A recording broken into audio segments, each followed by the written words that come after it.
সব latest update পেতে subscribe করুন আমাদের চ্যানেলে আর বেল আইকনে ক্লিক করতে ভুলবেন না।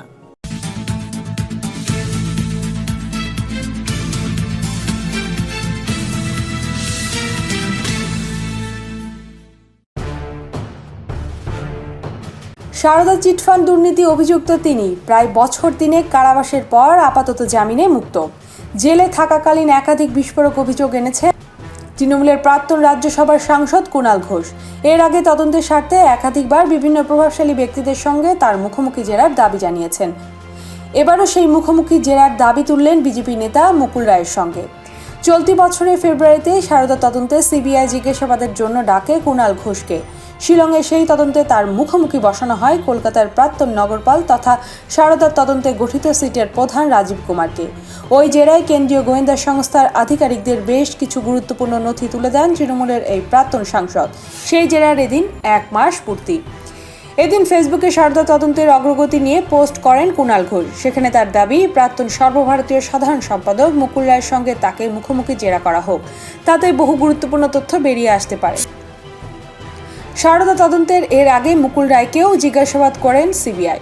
তখন মুকুলবাবু ছিলেন তৃণমূলে। এ বিষয়টি তুলে ধরে কুণাল ঘোষের দাবি, আর আলাদা করে নয়, এবার জিজ্ঞাসাবাদ হোক মুখোমুখি বসিয়ে, এতে তদন্ত সুবিধা হবে মনে করেন তিনি।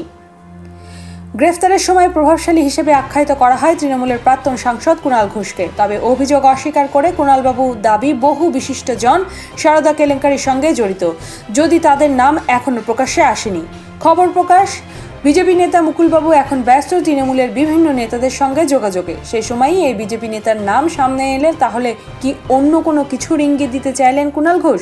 জল্পনা শুরু হয়েছে রাজনৈতিক মহলে।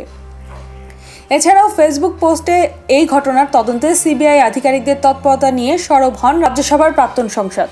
ফেসবুকে তিনি লেখেন, চিটফান্ড তদন্ত যে কখন ঘুমিয়ে পড়ে আর কখন জাগে, জাগলে কোন দিকে মুখ করে জাগে ঠিক বুঝতে পারি না। তবে দু একজন অফিসার যে এ নিয়ে যান প্রাণ দিয়ে খাটেন, আন্তরিকভাবে বিষয়টি ঢোকেন, সেটা বুঝি। তারপর যে বায়ুমণ্ডলের নানা স্তরে কি হয় সেটা আপাতত আলোচ্য নয়। সারদা চিটফান্ড তদন্তের সিটের প্রধান রাজীব কুমারকে জিজ্ঞাসাবাদ নিয়ে জলঘোলা কম হয়নি। শেষ পর্যন্ত আদালতের নির্দেশে 10 ফেব্রুয়ারি শিলংয়ে জেরা করা হয় কলকাতার প্রাক্তন নগরপালকে।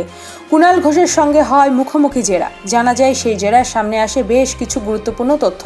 রাজীব কুমারকে জেরা করা সারদা তদন্তের অন্যতম অগ্রগতি বলে মনে করেন তৃণমূলের এই প্রাক্তন সাংসদ।